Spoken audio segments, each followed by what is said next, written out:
Good morning, good afternoon, good evening, wherever you are, whatever you're doing, and welcome to another episode of Media Matters by Anfield Index. The sun is actually shining here in Edinburgh, but I don't really know why, because it's looking pretty dark, everything Liverpool related, as 4 defeats on the bounce leaves the Reds in a position I didn't think we'd be saying in 7th. I'm joined as ever by the renowned and the respected David Lynch, and there's so much we've got to go through, so I just want to almost go straight into this, to be honest, David. I mean, we talked about it last game. It was a victory in Frankfurt, but 4 defeats in a row. Can you picture this as anything but, or label it anything but a crisis at this time? No, probably not. We might feel differently had the performance has been the same over the season, but Liverpool had not. They kind of won and lost a few at the start and won and lost a few now. It maybe feels it's just the way it's happened, obviously, with all the wins and all the defeats in one go. It does kind of add to the feeling of crisis. And the fact is, you're a Liverpool manager, losing that many league games on the spin, there's always going to be talk and questions being asked. Absolutely. And we are in that sort of period. I would say it's probably easier to go on those sorts of runs these days compared to previously. I mean, that's why we're kind of seeing, although they're doing okay at the moment, but you think of like Manchester United plumbing new depths in the Premier League when they've been bad, and Tottenham doing similar last season. It's a really, really difficult league. So if a couple of details aren't right, you can very, very quickly go from being, well, as we're seeing, the side that is the champions to a side that's battling for a top 4 place, hopefully. And hopefully it kind of turns towards that. So, it's a really bad period, and Liverpool have got to find solutions quickly and sort it out. They've got to find them literally immediately. And you're not trying to overstate things, but just thought they were terrible in this one. And again, it's another game where I'm looking at and thinking, did they deserve anything? And we can get into the refs' calls and all that. But Arne Slot talked afterwards about what, he was asked quite rightly, what can we improve? And his answer was damning, where he said, you've got to get the basics right. I mean, we were bad in this one, weren't we? Yeah, one thing I will say this. I know people aren't going to like this. People don't like it when you say this, even though it's true. We talk about, at the end of the game, you get there and you kind of go, Liverpool deserved nothing. The fact is, really, it was, and I said this on my YouTube video, it was a coin flip game, really. It could have ended in a draw quite easily. Brentford deserved to win it as much as Liverpool did. I thought, it wasn't like Brentford just did what they wanted to do very well, and that kind of wins them the game. But Liverpool, obviously, their plan did not work at all. And I'm not in any way saying they were good, but it was kind of a largely even game ultimately, and Liverpool come out on the wrong side of it. Now that is happening far too frequently, and the fact is, you can't be, if you are Liverpool, going to Brentford and having an even game, because you are leaving way too much to chance. You're supposed to be better than that. You're supposed to be dominating the XG, the shots, the possession, all those aspects. And they didn't. They did have a lot more of the ball, but they didn't dominate in terms of creating chances, and ended up kind of largely even on XG. So a draw possibly would have been a fair result. But as I say, that's damning of Liverpool. They've got to be so much better than that. And they were a million miles off that. So in terms of the standards, you can say they absolutely didn't deserve to win, and maybe a draw would have been fair, but still, even then, you would have had huge question marks over the performance, because they've just got to do better. They can't be going to Brentford away and it being a coin flip. They've got to do more. They've got to put the odds in their favour by outperforming Brentford, and they're absolutely nowhere near doing that. Yeah, just a million miles and off it. And even this comment from Andy Robbo, because he was on post-match duty, which is weird because he only hardly played in this game, but he was honest and said, we worked on the long throw and everything. 5 minutes in, you concede 3 long throw-ins. One of them you concede from. It's not good enough, and it plays into your hands. So it almost sounds like it makes it worse. They prepared for it, and yet they still end up doing that. But you sound like a parent. You weren't angry, you're just disappointed. You almost expected us to give an early goal away, didn't you? Yeah, I think the most frustrating aspect of the conceding from a long throw-in is giving the throw-ins away, because there were a couple that they gave away in situations. There's just no need for it to be a long to set them up for the throw-in there. Just pump it up the line, or do something to just not let the ball go out there, because it's Brentford's strength. On the other hand, I find some of the kind of talk about Liverpool conceding from long throws and the chat about it, and the criticism that's directed at Slot around this, quite bizarre, to be honest, because I would love someone to tell me, maybe someone who's watching now and can tell me in the comments, what's the tactical setup that stops you conceding from long throw-ins? What's the manager supposed to do there to stop his team conceding from long throw-ins? Because is it Aya gets to flick on there? I mean, once that happens in your box and you can't play him offside because it's a throw-in, once that happens, it's game on, in it. Like, there's nothing, you cannot control where the ball lands, and it might land fortuitously for a Brentford player, it might land fortuitously for you, and if it had landed fortuitously for Liverpool, would we have been talking here about how well they defended long throws? I think, maybe we would, but we would have been wrong about that. Now, the fact is, and I think this is probably something we're going to come on to in terms of the whole issue of the team, they're just not capable of winning first and second balls. There's a serious lack of physicality in this team. And so I don't care how good you set up and how much practice you do, you cannot game plan your team to be taller or more physical or better in first and second balls. And it's a massive weakness for Liverpool. And something that I don't think is going to fix itself. So I think people better kind of strap in for the rest of this season if there's no changes in terms of the transfer window, because this team's not physical enough to win games like this. And there are a lot of teams who now play this style of football that didn't previously. So as much as people want to put pressure on the manager around that, I don't think he's been given the tools to cope with this, because, like I say, once Aya gets that flick on, the Jurgen Klopp phrase is it's not to defend at that point, and I think that would be the perfect way of describing it. There's nothing you can do about it, really. Liverpool just need to add physicality to this team really badly, because I don't think there's any amount of practice that's going to make them better at that aspect of the game, and Brentford just played on it and it worked for them. Sometimes though, you think it's as simple as it is complicated. Is there an element of, lads, just keep it tight, like don't give any throw-ins away type of thing? Because Conor Bradley miscontrolled it a few times out of play and almost just play it down the line. We'll just ride the first 20 minutes, and if it has to be that way. Surely there was an element, you were seeing it, as Andy Robbo said there, like 3 quick throws in quick time. You almost knew what was coming. We were setting ourselves up for it somewhat.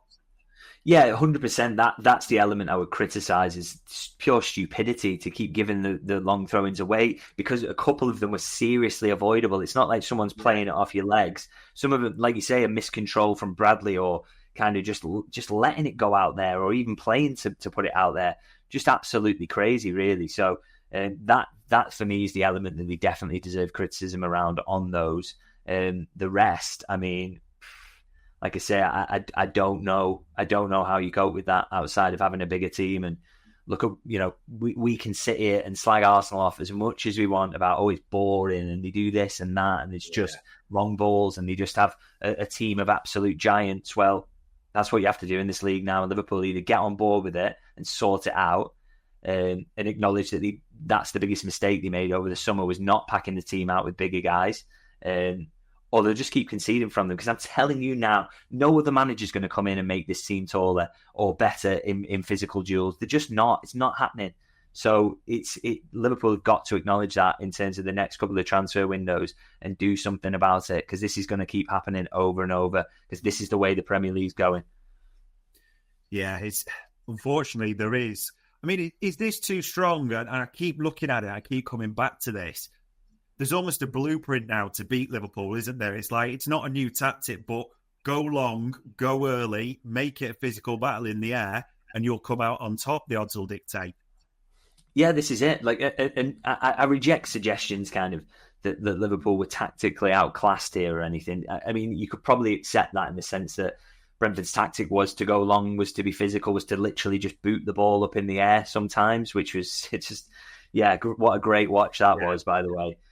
But yeah, that was the tactic. And so Liverpool couldn't cope with that. And therefore, yeah, I guess we're tactically beaten. But I mean, it's so simple to do it. You or I could set it up, a team of Premier League footballers to beat this team at the moment, which is, put the ball in the box at every single opportunity. You don't even have to work an angle for the cross. Just be close for the second balls, because we're likely to win the first and the second. And if you do that, you'll get chances. Just play the percentages. And it is literally as easy as that. And as I say, you can talk tactics as much as you want, but if someone can put the ball into the box, and every time that happens, and then, like I say, don't even have to work a crossing position to do it. You can just get a long diagonal. Every time they did it, you thought, there's a chance coming here. There's a chance coming here. Now, if it's that easy for us to say that, it's that easy for everybody to do it. And football's a simple game, and you know, this simplified version that's getting played against Liverpool, they just have to be better at it. But my serious worry is that the tools to be better at that aspect of it are just not in the squad at the moment, and that owes much to the changes that were made in the summer, lack of recognition of the direction the Premier League was going in. I think a failure really on the part of the recruitment staff as much as anything else. And I don't think this is going to get better. By the way, I don't think Liverpool is suddenly going to get better at defending these situations unless they add to this team in some way. Yeah, it does feel like we're going to have to ride this for want of a better phrase at the moment. In terms of trying to find positives, I thought this man was brilliant again on Saturday, Dominic Boslai, that even afterwards at full time, you could see him going to the end. He felt like he tried, he was moved in positions, he got an assist as well. Probably one of the one or two to come out with pass marks from this. Yeah, absolutely. I think that's probably true of kind of the season as a whole so far. I think he's probably been the best player, and not just because his versatility's been used, but he's been getting about. He's one of the few wins his physical battles, by the way. He wins duels in there, and I thought he did that again. You know, if Liverpool had a few more like him who were capable of winning, maybe not always first balls because he's not unbelievable in the air, but certainly second balls he gets about and he gets there to win them. If Liverpool had a few more like him, they would be a much better team, and he seems the only one who's kind of coping with where the direction the Premier League's going in at the moment. I thought he was excellent in his use of the ball and everything. I think the kind of midfield too, actually, as a whole. I thought Curtis Jones was really good again. The problem was that they kind of spent a lot of the game watching the ball going over the head, but in the moments where it was on the floor, they gave Liverpool a lot of control in possession. I thought they improved. There's a really bad kind of, I think the last 50 minutes of the first half, maybe, I think I'm right in saying, is maybe Liverpool's worst period. But outside of that, I thought those two gave Liverpool kind of control of the ball, and progression of the ball was slightly better outside of that period than it maybe has been. And it's because of those two dropping in, taking it in uncomfortable positions, moving it on. So I liked an awful lot of what that midfield two did, even if I kind of didn't like a lot else that was going on around them.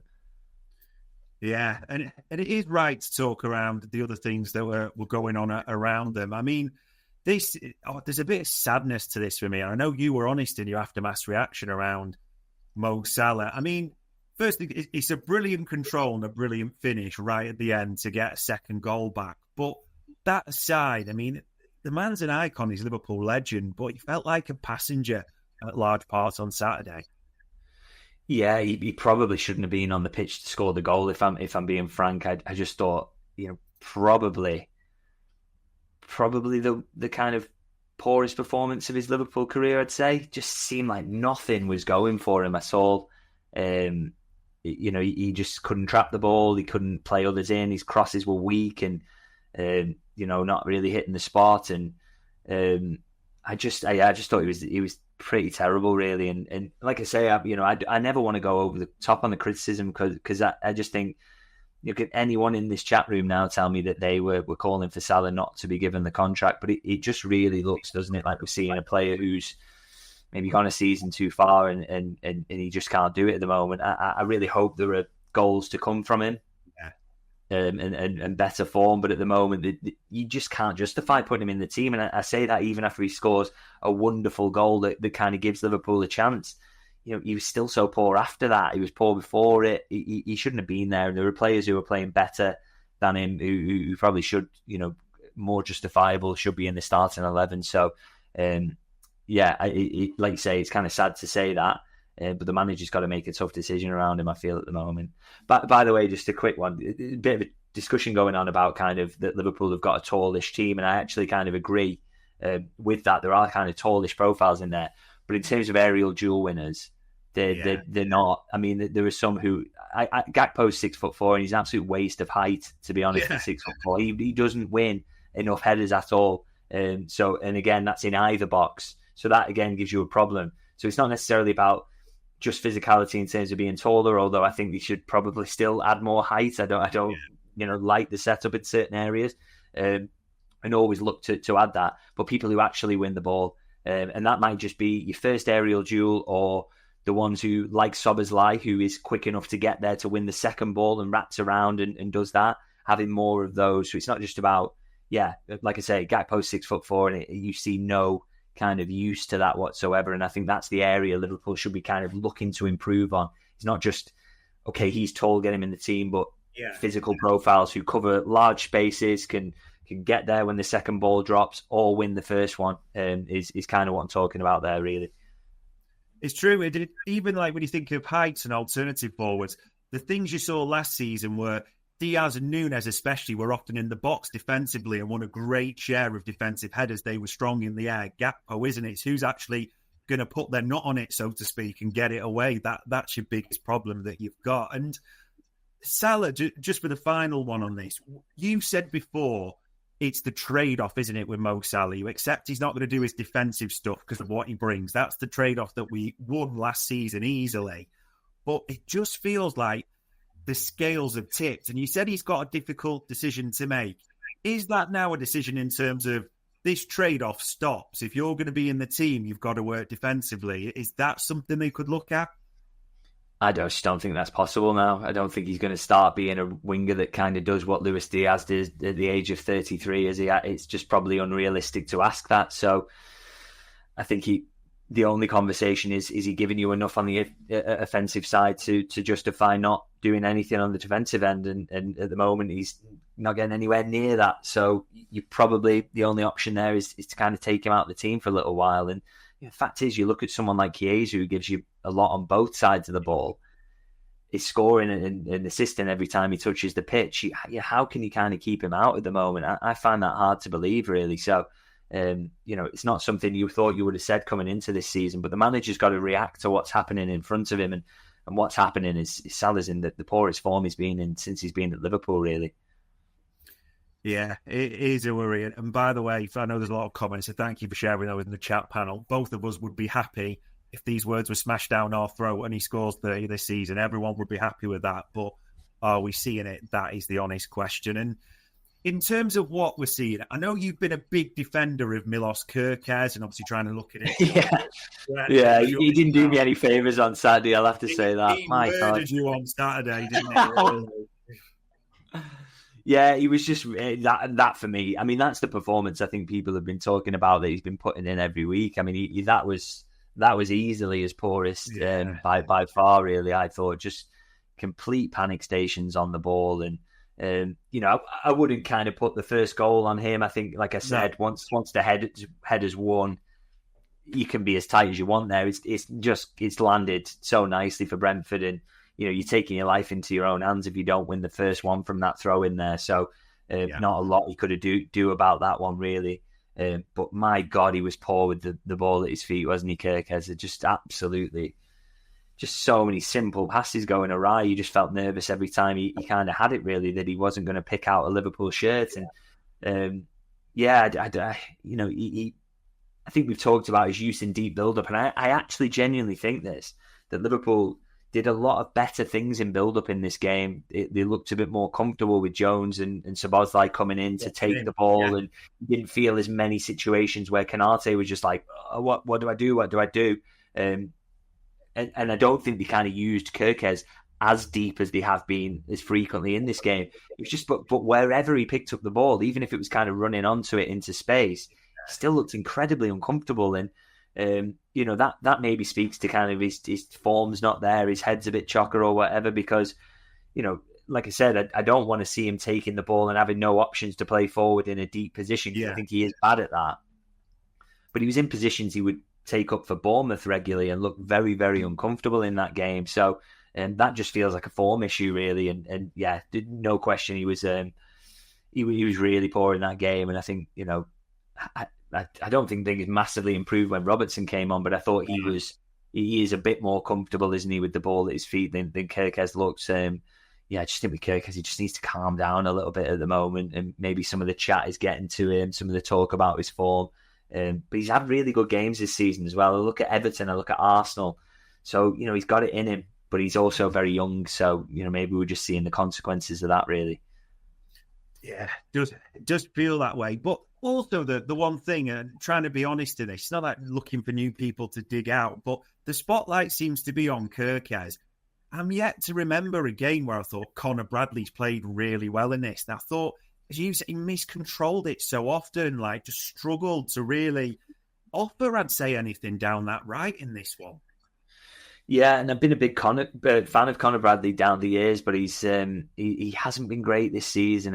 You try and look for reasons, don't you? As the injury kind of slightly disrupted him or anything like that. But the fact is, his form just isn't very good at the moment. And again, it wasn't like he's being asked to do uncomfortable things in that game that he was getting wrong. It was simple things like you say, trapping a ball that's come from 5 yards away and somehow letting it go out. And there was a couple of those. It wasn't that just the one. So, I think we see the best of him around the goal that Kirkes scores. In fact, the best of both of them in that one fullback is in the other, very Jurgen Klopp kind of thing and the kind of stuff you like to see at Liverpool.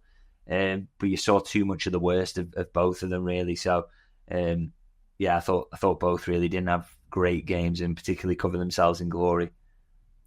Is it? And I know this is obviously we're focusing on Brentford, but I can't remember a week that's going by that we're not talking about this fullback situation unless two things happen, as you said.